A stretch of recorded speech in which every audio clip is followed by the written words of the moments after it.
I want to share something that I learned this quarter with the Hapara Cert program, and that was Noteflight. I use this for my project-based workspace assignment, and this is a great way when you're using Chromebooks or just a Chrome environment to create some music. And you can get a free account and do up to 10 scores, so you can try it out a little bit and decide if this is something that you want to use. So if you want to make a score, you just go to New Score, and then it opens up a template to where you can write your notation. And if you're just doing like individual small parts, so for our student project, the students were just writing up to 8 measures of music, they could do that with this program here. So if you want to put a note in, you just put it in there and just tap. You can change, once you put the note in, the rhythm of the note.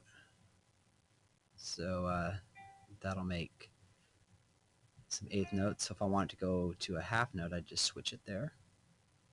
And then I'm going to throw in a note up there, make it a whole note. And then over here, I'm just going to make it 16th notes.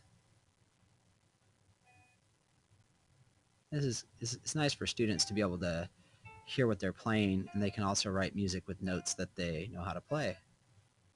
So I'm going to put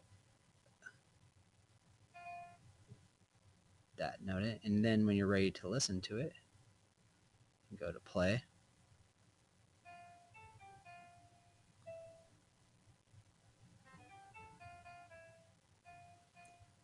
And I'm going to give it a title.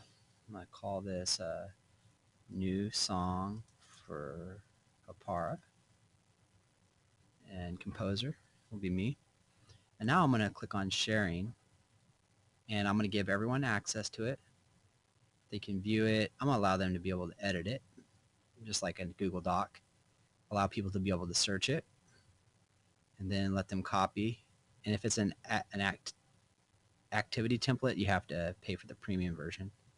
Then I can hit save, and now it'll save my score, and other people will have access to it. And then I can go over here to file and print it, but not really print it, just create a PDF that I could have. And so it'll save it. And then if I choose to print that PDF, I can do that, but I could also upload it to my Google Drive and have a PDF copy of it. So you could, in theory, delete 10 and then keep making more, but you're a little bit limited with the free version, but it's cool for just coming up with ideas and getting kids thinking about it. So another thing they have here is where I can search for other stuff. So if I wanted to find some songs out there, I can search for public scores. So let's say I wanted Jingle Bells. I just type in Jingle Bells, and it'll search for a bunch of different versions of Jingle Bells, different instruments.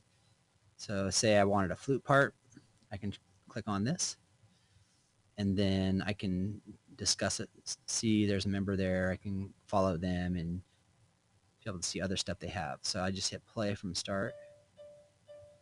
And just looking at this, this looks like a pretty simple part that I think a beginning student would be able to play. So if I wanted to just go file, print, I would be able to make a PDF of some sheet music of this for free for my students. So that's a great way to get free music for them. And also you can export it as a WAV file too. So if the students want to be able to hear what it sounds like, you can do a WAV audio file, and then it'll download that. And then once you get it all good to go, then you'll have a WAV file that you can listen to. So I'm a big fan of Noteflight. It's pretty cool, and I highly recommend for people that are just wanting to get their kids started with songwriting and they're using Chromebooks.